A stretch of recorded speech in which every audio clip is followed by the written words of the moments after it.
Hello, and welcome to our podcast, The Good, the Bad, and the Legally Ethical. Each week we capture a different real-life scenario where the model rules of professional conduct have been violated. And this week, we are touching on frivolous claims. Today in our episode, Because I Said So, a look into frivolous claims in the 2020 election, we will explore how lawyers representing the Trump campaign argued nationwide that the 2020 election was infested with fraudulent votes in court, with seemingly no evidence backing their claims. It is important we look at the background behind these claims in order to get an understanding of why they are so preposterous. The year is 2020 and the election cycle is upon us. The 2020 presidential elections were between incumbent Donald Trump and challenger Joe Biden, and it was unique in that it was taking place in the midst of the coronavirus pandemic. Voting in person presented safety risks, and mail-in voting was drastically expanded to combat such fears. The Department of Homeland Security issued a statement after the 2020 election, and keep this in mind, it said it was the most secure in American history. And on November 3rd, Joe Biden won by a relatively large margin. As more votes for Biden trickled in the following week, candidate Trump dug in his heels, claiming the election was rigged and that he was a legitimate winner.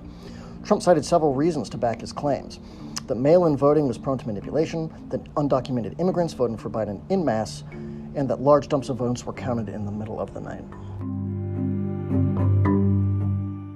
Trump and his attorneys would bring over 60 lawsuits all over the country challenging the election results. 0 cases succeeded in court. No electoral college votes were changed. An election was not overturned. So why are the cases important to the legal community? Because while Trump's election fraud tweets were being blocked by Twitter, actual lawyers were bringing his baseless claims to court in violation of their own professional ethics standards. Rule 3.1 of the ABA Model Rules of Professional Responsibility states, "A lawyer shall not bring or defend a proceeding or assert or controvert an issue therein unless there is a basis in law and fact for doing so that is not frivolous, which includes a good faith argument for an extension, modification, or reversal of existing law." The cases brought on behalf of the Trump administration clearly presented a clear contravention of this rule prohibiting frivolous suits. Let's look at some of these cases. In Trump for President v. Brocvar, Rudy Giuliani pushed for the court to block Pennsylvania's election results certification, arguing they improperly counted votes. As we know, Giuliani is a former U.S. attorney and mayor of New York City, and he represented the Trump campaign in many of these suits. Despite his lucrative professional experiences, Giuliani failed to present evidence any voter cast more than one ballot in Pennsylvania, or that a voter submitted a mail ballot that was wrongly rejected, or that somebody ineligible to vote voted, or any other evidence of voter fraud. In Georgia, the Trump campaign requested the court toss out 53 ballots because a GOP poll watcher claimed they arrived after polls. The judge rejected the request because the poll watcher presented no evidence in court that the ballots came in late. In Michigan, a nonprofit called the Election Integrity Fund brought their own suit claiming absentee ballots were improperly reviewed.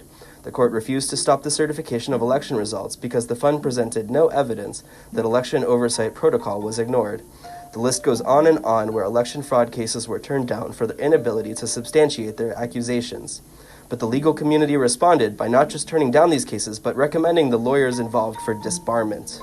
A federal judge in Michigan sanctioned 9 lawyers involved in the widespread election fraud cases. She reasoned the attorneys had presented unsubstantiated claims and abused the justice system.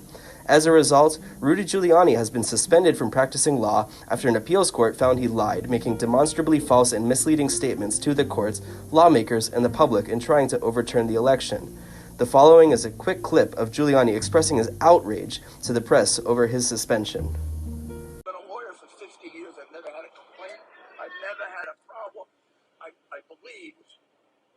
This is the real problem here is somebody's got to fix this double standard justice system.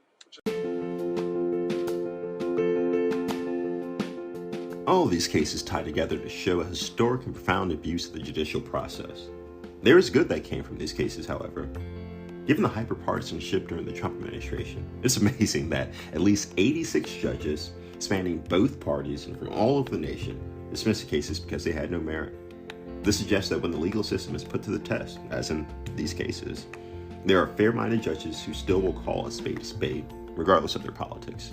And that should give some hope to even the most cynical legal observer that the model rules of professional responsibility will remain intact.